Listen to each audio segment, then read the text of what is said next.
And once people start using your API, well, you'll get another challenge because you have a large set of data, because you have a number of people using it, performance is going to become a challenge, so we will have to tackle those sort of things. Lastly, once you get more and more developers on board, they will, each and every of them will ask you similar but a bit different things. So for example, if Max wants to display the data, he might, for the same data set, ask me, hey, can I have a similar endpoint but order by date? And then if our front-end developer wants to display it in the web portal a different way and filter it, he might ask me a similar endpoint, but that doesn't do exactly the same thing. And you want to avoid those kind of scenarios because it's going to be very hard for you to support those multiplying endpoints that essentially do the same thing. And it's going to be very hard for the API to make sense and be easy to discover in that context. So how did we approach and solve those issues?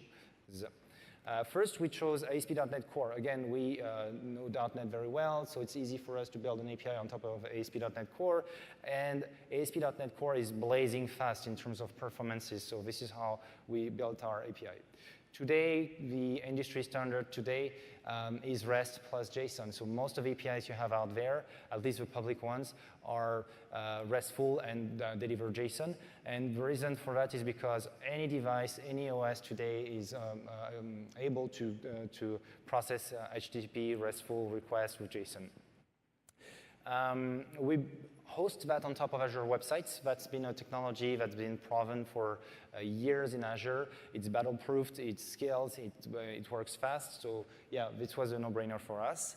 And one thing we included is the support of OData. So OData is the standard/protocol that allows you to describe data manipulation queries over HTTP. And those queries will get translated down to the persistence layer. So this way, if Max wants to order things by something, if another developer wants to filter things by something else, I just need to ship one endpoint, and then can express their queries right in the HTTP query or request. Lastly, because we wanted to make sure that our API is well documented, it can be generated for the SDKs and everything, we can generate some documentation automatically as well. We leverage something called OpenAPI, which used to be called Swagger before. It's a way to describe your API, the endpoints, what they do, how do you call them, and then you can generate a few things like that. So to show you what it does, I'm going to show you a few things. First, I'm going to begin by showing you the dashboard I put together for this demonstration. If I can find a browser here, I'm going to start a new tab. So here I'm going to show the dashboard that I'm hosting locally. And the first thing you're going to see is a page that will ask you to log in because we want to make sure everything is secured, right? I'm going to log in on this specific demo tenant. So you'll see I'm being redirected to the application with a token in the URL here, and hopefully we'll have access to the dashboard. So here I'm going to make it a bit bigger. I'm also going to pop the tools here because we'll need it after. And what's going to happen is here we can see that we have our device that's sitting here, and we can see that I can tell you that it's currently 26 degrees, at least right here, Celsius. I can also tell you that currently we have 700 particles per million. Is that what it is? Yeah, 500 particles per million of CO2 concentration, which is not super bad, but not super good either. And I can also tell you that we have nobody sitting down on the chair right now. And if you pay attention to the network calls here, you'll see that, and I get the fact that it's a bit small, open a new tab, I'm going to do that. You will see that here you have queries that are being expressed. So I'm filtering the data on the same endpoint using OData queries to say, hey, I only want data for the last 2 hours. I want to select those specific columns. I want to order it by date, and so on and so forth. So how did we do that, and how did we make that available? If we jump to the API here, you want to do a few things. So first, I was telling you about authentication and authorization. So I'm going to remove that out of the way, this as well, make this bigger. And this is how in ASP.NET Core you say, hey, every time somebody tries to call my endpoint, please make sure that they have an authentication header that contains a token that's valid for this specific identity provider, and so on and so forth. So that's for the authentication, knowing who the person is, part of things. And then the next thing you want to do is authorize them. So here I'm defining a set of policies saying, the tokens we are getting, they contain scopes, or if you want, permissions. So I want to set up different policies that say, hey, if you want to be able to read devices, make sure that it at least have a scope either devices.read or devices.read-write. Once you've set up all that infrastructure, what you need to do in the controller here is to make sure that for each and every endpoint, you tag them with the right policy to make sure that whenever a call and HTTP request is going to come in, that's going to be validated automatically for you. Once you've done that, the next thing we talked about is the OData capabilities. So here what I'm doing is I'm using a helper to generate a data model in memory. So basically our data model is representing our entities and how the data is structured and so on and so forth. And once I have that data model available, I'm leveraging it here to say, hey, on that data model, allow users to do selects, expand, filters, order by, count, and a few other things like that, and then map all the API endpoints to that specific path. So this is why everything starts with API here under our API. On the controller side, I need to make sure that I implement OData controller. I enable query to say here this endpoint is OData compatible. And instead of returning right away the entities or anything like that, I'm making sure here I'm returning what we call the iQueryable. So what's going to happen in effect is any request that's going to come in to this specific endpoint is going to have an OData context with a bunch of requests or parts of requests expressed in the context.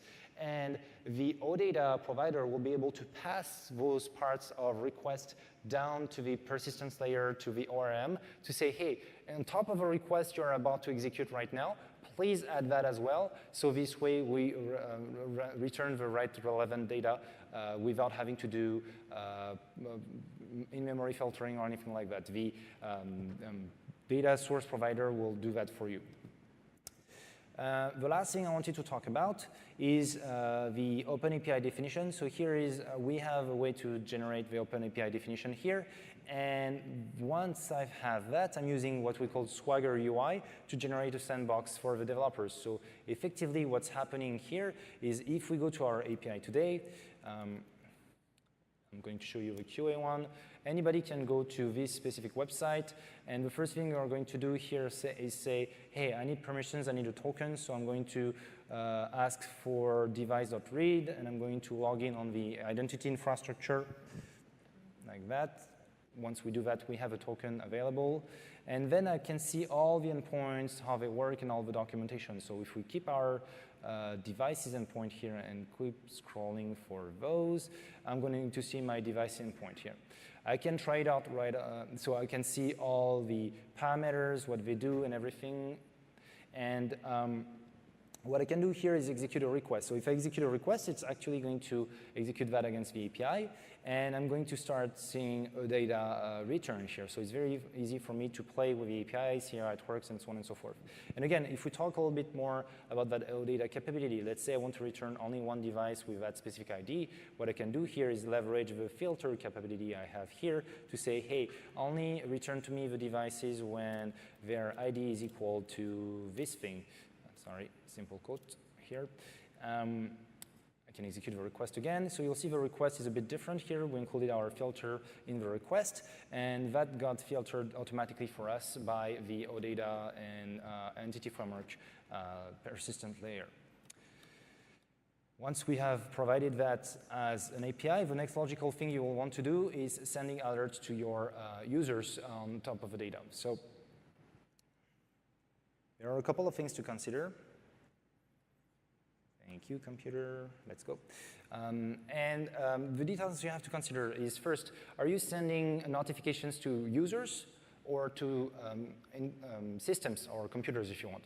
Because users in computers don't react to notifications the same way, right? If I send 10,000 notifications to Mac's cell phone in 5 minutes, I bet he's not going to be really happy about that, right?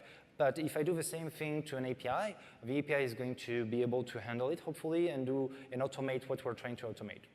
The other thing to consider is if you're sending notifications, you want to consider the platforms you're sending those to. Am I targeting a native application on a device? Am I targeting a web application in a browser? Am I targeting an API? You also want to consider the trigger. Is it going to be pattern detection? Is it going to be rule-based? Am I allowing the users to define their own rules or not? All those things matter a lot. And lastly, you want to be able to potentially aggregate the data, meaning that you want to avoid spamming your users.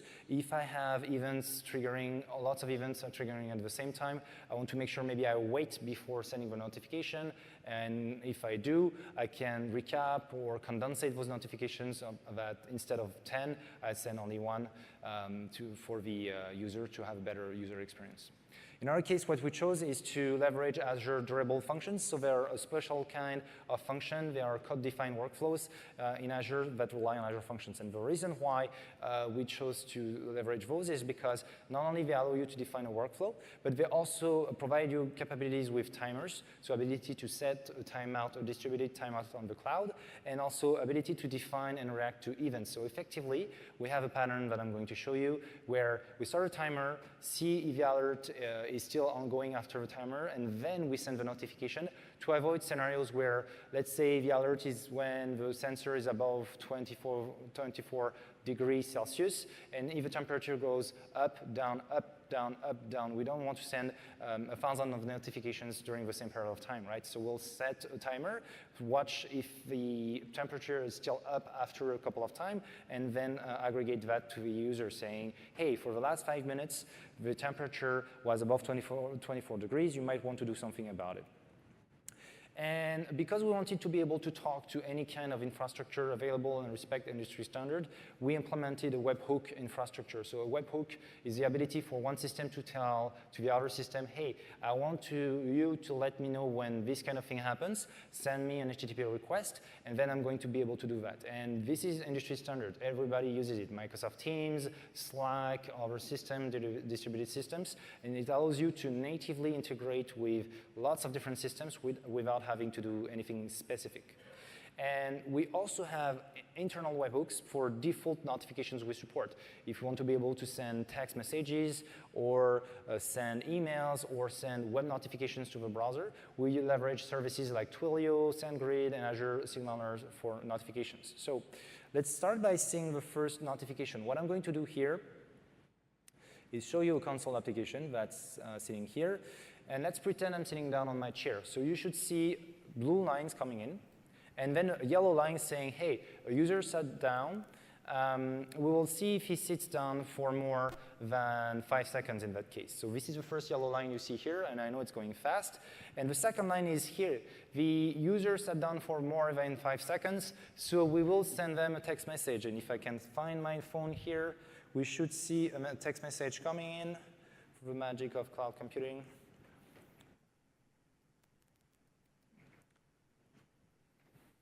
And here should be my text messages here as well. Come on, come on, come on. Text messages 2019, it's a complex thing to do.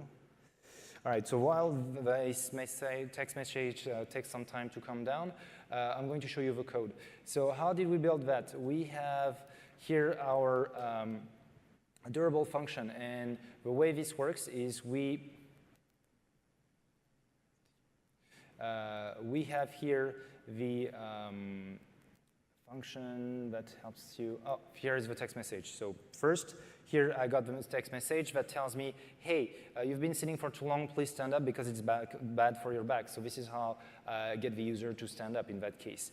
And if we go back to the function here, we have a first function here which is connected to a service bus trigger. So anytime somebody sits down, that sends a message to the IoT hub, which in its turn relays it to the service bus queue, which gets processed by that specific function and starts that specific function. And then we start a durable function to say, here's the payload, go do something with it. And if we look at that durable function here, we have a couple of things that are being done. First, we initialize the payload we got, and then once we have that, we say, hey, is there already somebody sitting on the chair or not, just to make sure we have data integrity. And if we do, we cancel all the timers we had. If we don't, what we do is we are starting a new timer for 5 seconds. When I'm home, I set it to 45 minutes usually. And then we will start the timer. And if that timer finishes first, what's going to happen is we will send a text message. If it doesn't finish first, meaning we got an external event and that external event is the person stood up, we cancel the timer. So this is what we're doing here essentially. If we look at the text message sending code, how this works is very simple. We have a Twilio connector for Azure Functions, and all of that is already set up with all the proper settings, and then we just return them the text message we want to send, and that's all I need to do at this point. The other demonstration we're going to do here is that we are going to see if the CO2 is above 500 parts per million. And for that, I'm going to ask Max to do his magic and to cheat. He's going to blow on the sensor to rise the CO2 levels. What I'm going to do is I'm going to cheat here a little bit because the air quality is good here. So I'm going to blow on it, and as you probably know, we exhaust CO2 when we breathe, so I'm going to blow on it. While he does that, I'm going to explain you how this works.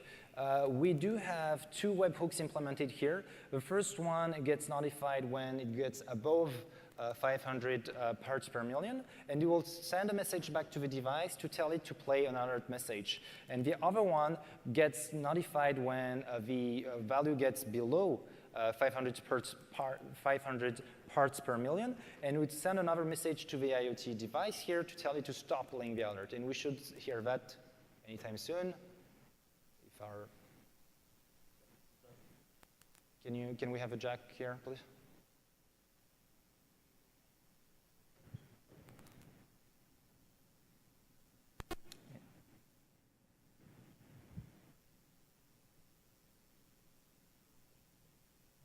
Do we have audio on the jack?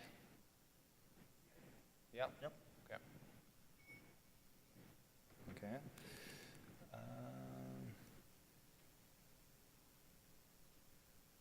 Yeah, it should be playing sound at this point. Let me just check.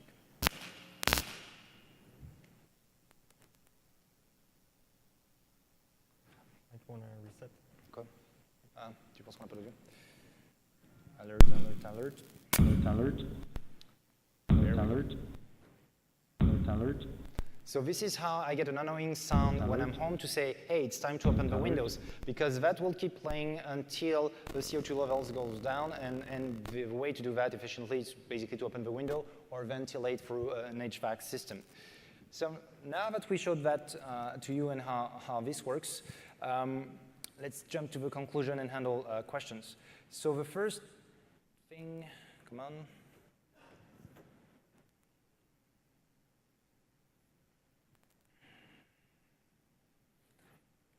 So conclusion, it's really possible to use IoT to improve your health and brain power through either production-ready solutions or through hacking do-it-yourself solution at home like we just did. What we show you today is a mix of our production infrastructure with production quality code and a mix of hacking solutions and putting things together quickly. Hacking IoT solutions will teach you a lot because you have embedded code, distributed message processing, backend alerting systems, APIs, dashboards. So it will teach you a lot about IT in general and development, and it's a very good exercise to do just for yourself for training yourself. However, moving to production is a much bigger challenge because all the things, all the details to consider we mentioned, and all the feedback also we provided to you today will become each and every point where you need to struggle and make it work at scale and so on and so forth. So it's another game. leverage is ready to go. Please try to leverage as much as you can services that are out there, services that are provided by providers like Azure, Amazon, and so on and so forth. So this way you don't have to build or maintain those services yourself. You can focus on delivering value, delivering code that's valuable for your users and new features. And the key in that exercise is to make sure you choose and select an ecosystem that plays nice together and with one another and integrates well. With that, if you guys want to, we have stickers in front that we can give to you. Thank you very much, and join me to applaud Max, first session for Max, and at the build, it's not an easy start. So thank you very much. Thank you.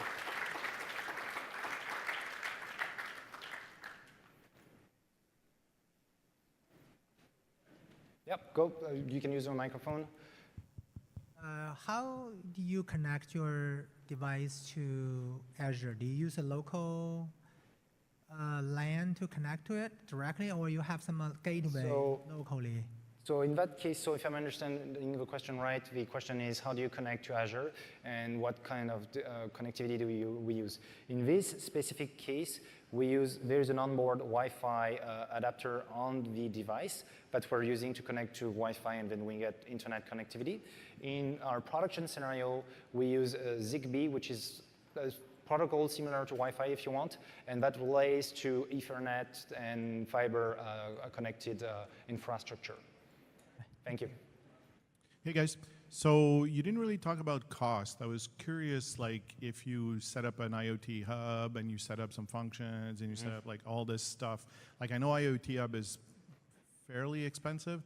So if you're setting something up like that for your home or whatever, how much does it cost per month, let's say? So for this session, we set up a separate IoT hub to begin with because we didn't want to impact our existing infrastructure.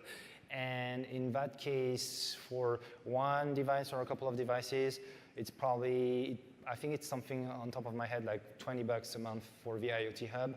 Altogether, it's probably something like $30 a month altogether with the functions, the telemetry, and everything. Now how does that scale? Like your $30 is like for one, like if we go to 10 devices, is it like minimum cost upgrade, or is it like not another $20 per device? The main cost or the main metric you will use for IoT hub will not be the numbers of devices, but more the numbers of messages you're sending. So it's up to you not to be too much chatty, to make sure that you don't send too many messages that end up costing you a lot because you need to pay for the IoT hub's queue and then pay for the processing power and everything. However, to give you an idea, we have probably 50 devices on one of the smaller sites. And that site's because we partition our service per customer, and that site costs around $200 to run all together a month. And that's production, right? And I think I might want to add, you can use the basic tier of the IoT hub. The drawback you will have, you will not be able to send back messages to the device. But I think the basic tier is about $12 a month, so this will significantly reduce the cost. Thanks, guys. Thank you. Hi, I like your hat, by the way. What's that? I like your hat, by the way. I like your shirt. Yeah. Thank you for your demo. How will you deal with updating software on those remote client devices? That's our next challenge. So there is one concept called over-the-air updates. So the good thing is we have our relay technically so in the production scenario, where we have one thing we didn't show here, is we have a relay on site. That relay on site is basically a Docker host, right? So we can ship containers and do anything and orchestrate there. And our plans today, although we don't have it today, are to leverage a special kind of container that's going to have the, if you want, the software that needs to be on the different devices we have. And that container is going to be in charge of orchestrating on a per site base, saying, hey, device number one, here's a new firmware, go install it, and report to me when you're done, right? And so on and so forth. But this is something we yet have to build today. Yeah, and one thing I might want to add is there's a sample project for OTA, especially for this device. As well, if you want to look at that. It's essentially like burning a new firmware like onto an Arduino device. Yeah, exactly. You got a bootloader on it, which you can kind of see it as an OS, even though it is not an OS. But yeah, it will handle switching images. Yep.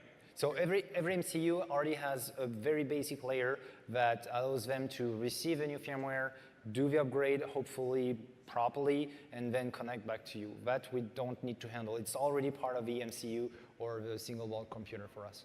Great, thank you. Thank you very much. Yes? It's a very useful application. Just one question. Have you think about add a vibration sensor in the chair instead of sending message? Yep. So what's the question about that?